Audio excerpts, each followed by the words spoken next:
Hello दोस्तों, आपका स्वागत है आपके अपने हिंदी चैनल हिंदी दीपिका पर। आशा करता हूँ कि आपको मेरा पिछला वीडियो काफी अच्छा लगा होगा। आज हम उसी सीरीज को आगे बढ़ाते हुए वेस्ट बंगाल एसएलएसटी के 11वीं 12वीं के हिंदी के सिलेबस की चर्चा करेंगे। चलिए देखते हैं आज के हिंदी का सिलेबस। हिंदी साहित्य का इतिहास, इसके अंतर्गत हमें प्रवृत्तिमूलक अध्ययन, आदिकाल, भक्ति काल, रीति काल और आधुनिक काल इसको पढ़ना है। फिर हमें उल्लेखित चारों कालों के सामाजिक और सांस्कृतिक परिप्रेक्ष्य को पढ़ना है। फिर हमें प्रत्येक कालों के प्रमुख कवियों और कवियों के सामान्य परिचय अध्ययन को देखना है। फिर हमें हिंदी भाषा का विकास और हिंदी की बोलियां इनके बारे में पढ़ना है। फिर हमें राष्ट्रभाषा, राजभाषा और संपर्क भाषा के अंतर्गत अंतर पढ़ना है। फिर हमें मध्ययुगीन काव्य में कबीर दास संपादक पारसनाथ तिवारी कबीरवानी पद आरंभिक 10 साखी से आरंभिक 25 साखी तक पढ़ना है। फिर हमें सुर सुषमा संपादक नंद दुलारे बाजपेयी पद संख्या 1, 5 और 12 पढ़ना है। फिर हमें विनय पत्रिका तुलसीदास पद संख्या 90, 101, 102,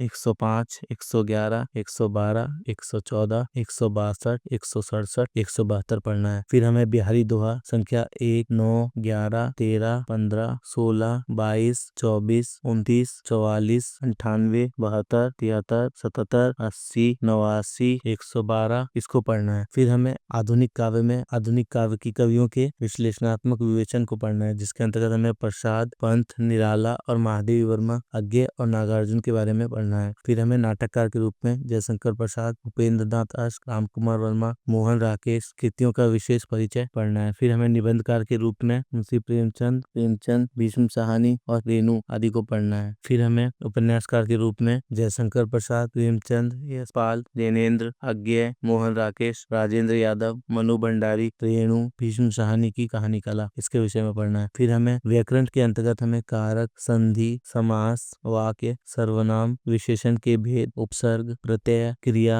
काल, मुहावरा और अनुवाद कला को पढ़ना है। दोस्तों, आशा करता हूँ कि आज का वीडियो भी आपको पसंद आया होगा और वेस्ट बंगाल एसएलएसटी का जो 11वीं 12वीं का जो सिलेबस है हिंदी का, वो आपको अच्छे से आप लोग समझ सके होंगे। तो कृपया करके आपको अगर हमारा चैनल अच्छा लगा तो लाइक, शेयर एंड सब्सक्राइब कीजिए और बेल आइकन को क्लिक कीजिए। धन्यवाद।